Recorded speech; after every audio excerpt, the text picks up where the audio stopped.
Bendiciones para todos, qué privilegio es estar nuevamente con ustedes en este día. Vamos a estar meditando unos minutos en la palabra del Señor, reflexionando siempre en la palabra que el Señor siempre tiene para cada uno de nosotros. Hoy vamos a estar hablando acerca de Jesús y pues ya sabemos, estamos en diciembre, ya el mes donde sabemos que es la temporada navideña. Y quiero que entonces estos domingos de diciembre estemos hablando un poco acerca de Jesucristo y lo que envuelve lo que es la Navidad. Las profecías del Antiguo Testamento, todos sabemos que son cruciales para el mensaje del Evangelio del Señor. Entonces nosotros vemos que el mensaje de buenas nuevas, que es el Evangelio, es conforme a las Escrituras.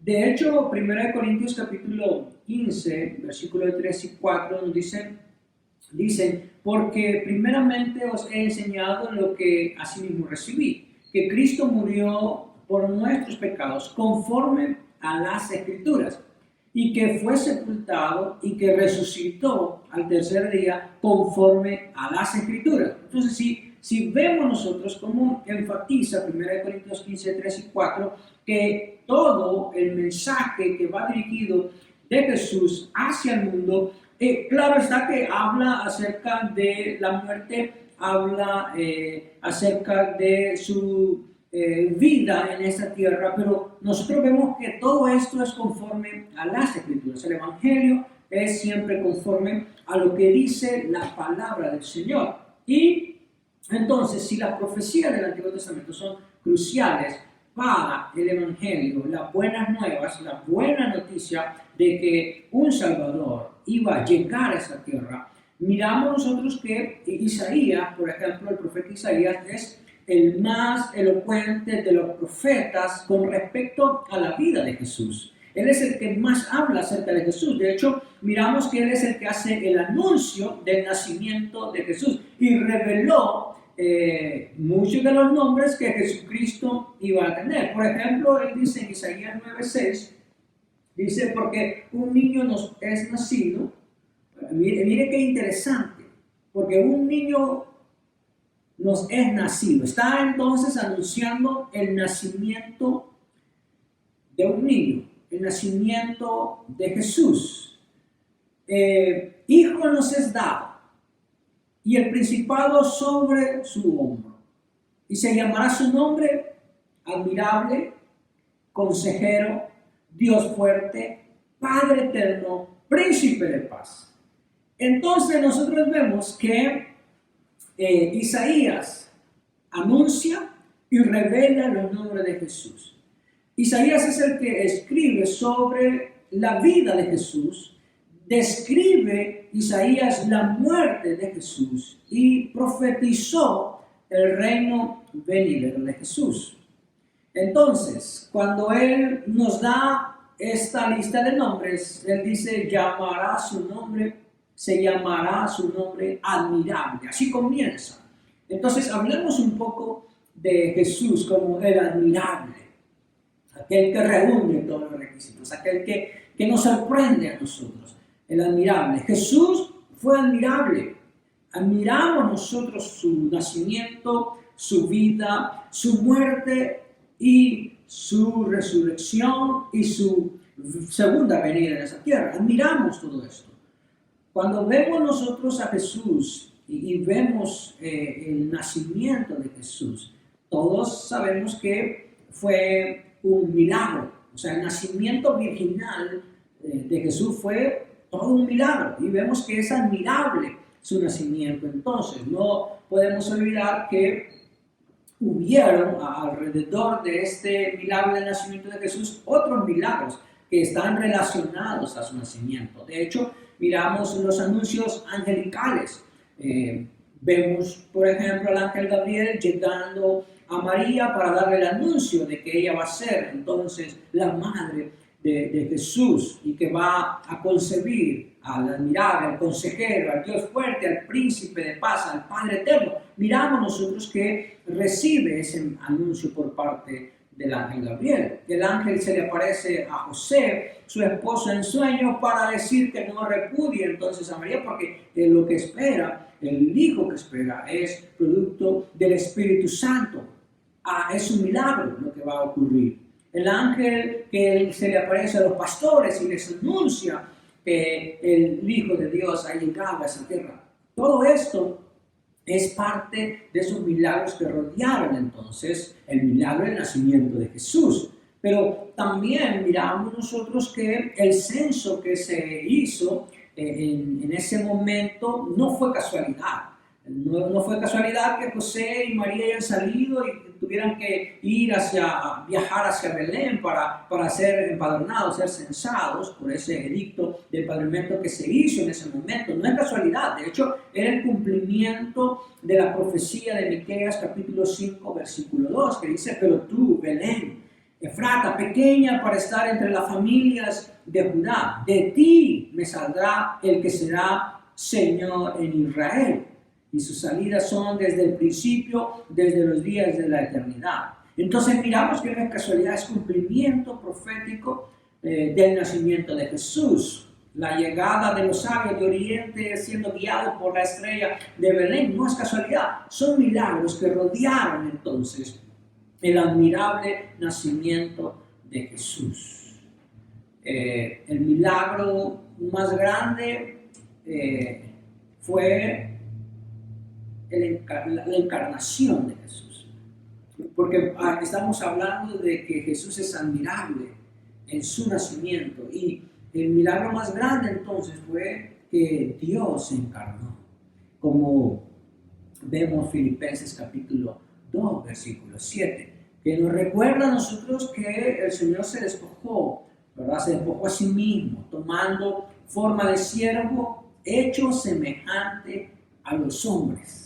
O sea, que Dios llegó a esta tierra a través de la persona de Jesús y se encarna, y miramos nosotros entonces que a María, en el anuncio que se le hace, se le dice en Mateo 1:23, he aquí una virgen concebirá y dará a luz un hijo y llamará su nombre Emmanuel, que traducido es Dios con nosotros. Entonces, cuando nosotros vemos esto, decimos, Isaías no se equivocó al decir que se llamaría su nombre admirable, porque en su nacimiento Jesús es admirable, y miramos entonces que Emmanuel anunciaba su encarnación, Dios con nosotros, el mayor de los milagros. Dios está con nosotros a través de Jesús en su nacimiento.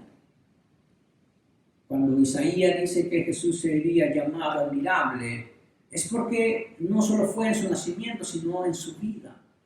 El admirable niño en ese pesebre fue un milagro, pero todos sabemos que Jesús no se quedó en el pesebre, pues él creció, ¿verdad? Se desarrolló y lo hizo para ayudar con su vida a las personas que estaban en crisis, en adversidad, en problemas, en necesidades. Entonces, el niño crece, Jesús crece, y con su vida él ayuda a las personas y hace que lo veamos a él no solamente como aquel que ayuda en la necesidad física, la necesidad emocional, la necesidad espiritual, sino que miramos nosotros que él es de manera completa, se convierte Jesús entonces en el Salvador del mundo. Él está para nuestras necesidades, tanto físicas, emocionales, como espirituales. Él es el Salvador, Él es nuestro Salvador, el Salvador del mundo. Y con esto miramos entonces nosotros a Jesús siendo esa persona, ese Dios encarnado para ayudarnos a nosotros. Isaías 32:2 dice, y será aquel varón como escondedero contra el viento y como refugio contra el turbión, como arroyos de agua en tierra de sequedad, como sombra de gran peñasco en tierra calurosa. Entonces usted puede ver cómo Jesús crece para ayudarnos con su vida. Es admirable porque Él es entonces el que nos esconde contra el viento. Él es nuestro refugio, Él es nuestro arroyo de aguas, Él es nuestra sombra. Jesús, de hecho, nos satisface en todas nuestras crisis, en todos nuestros problemas y nos libra de todos esos problemas. De hecho, cuando el Señor Jesús tomó el libro, ¿verdad?, de Isaías y lo leyó en la sinagoga, en Lucas 4:18, dice que Él dice, el Espíritu del Señor está sobre mí, dice Jesús, por cuanto me ha ungido para, escuche, dar buenas nuevas. ¿A quién? A los pobres.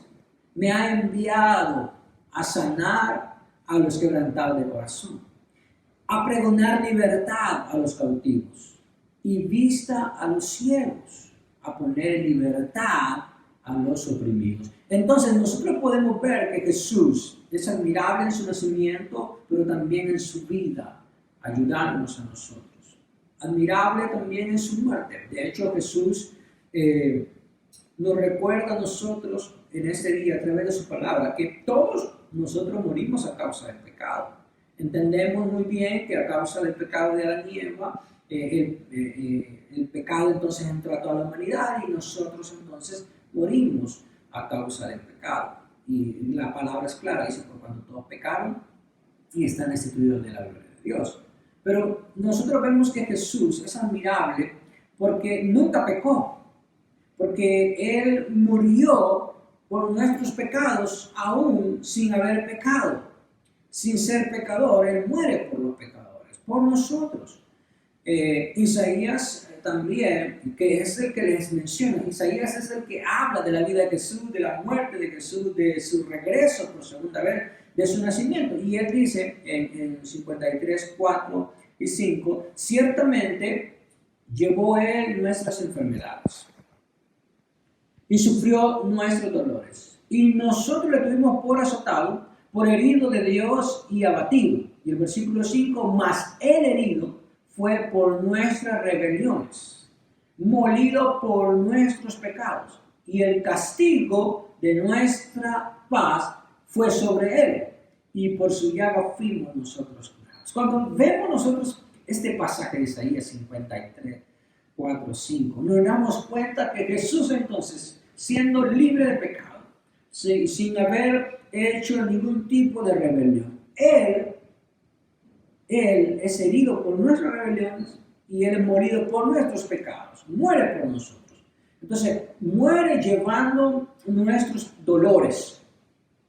Murió para, como nuestro sustituto, realmente Él toma, Él dice, por eso el castigo de nuestra paz fue sobre Él. O sea, nuestro castigo, el que merecíamos nosotros, lo tomó Jesús y Él pagó nuestro castigo. Él fue castigado por nosotros. Entonces, todos nuestros pecados fueron puestos sobre Jesús. Y eso es digno de admiración. Es admirable ver cómo Jesús toma el pecado del mundo sobre Él cuando Él estaba libre del pecado.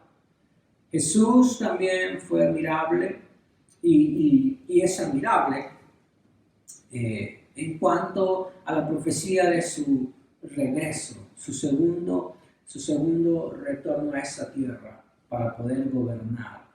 El que murió y resucitó vendrá otra vez. Eso es lo que dice la palabra. Isaías 35, 3, 4 dice: fortalecer las manos cansadas, afirmar las rodillas endebles, decid a los de corazón opacado, esforzados, no temáis, he aquí que vuestro Dios viene con retribución, con pago.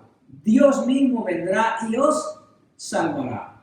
Es admirable saber que nosotros podemos confiar en Jesús, de verlo a Él siendo admirable en su nacimiento, admirable en su muerte, en su vida y en su regreso. Él trae retribución para nosotros, trae pago.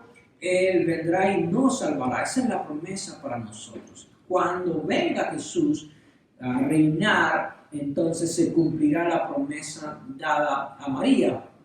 Esa promesa de que Jesús reinará para siempre jamás y que su reino no tendrá fin. el reino del Señor no tendrá fin. Jesús viene entonces para poder cumplir completamente las profecías bíblicas.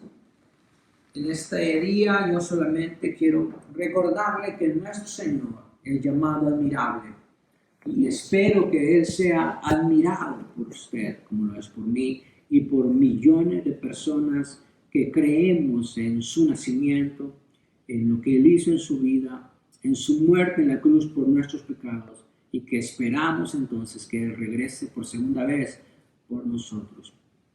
Oremos. Padre, gracias te damos una vez más, oh Dios, delante de tu presencia para decirte gracias porque a través de la vida de Jesús, tu Hijo, nosotros tenemos vida y vida en abundancia. Y hoy solamente recordamos, Señor, ese primer nombre que Isaías profetizó, que sería llamado Jesús, tu Hijo admirable. Nosotros, Señor, admiramos la obra de Jesús, su nacimiento, su vida, su muerte, su regreso. Mi Dios, solamente te pido en este día que nos siga llenando de bendiciones con tu palabra. Que bendigas a todos aquellos, Señor, que en este día se han tomado unos minutos para escuchar este mensaje y que puedan reflexionar en él y que puedan admirar la vida de Jesús, tu Hijo amado. En el nombre de Jesús oramos y te damos gracias siempre. Amén y amén. ¿Es Jesús admirable para usted? Confía en Él y también encontrará que Él es admirable. Bendiciones.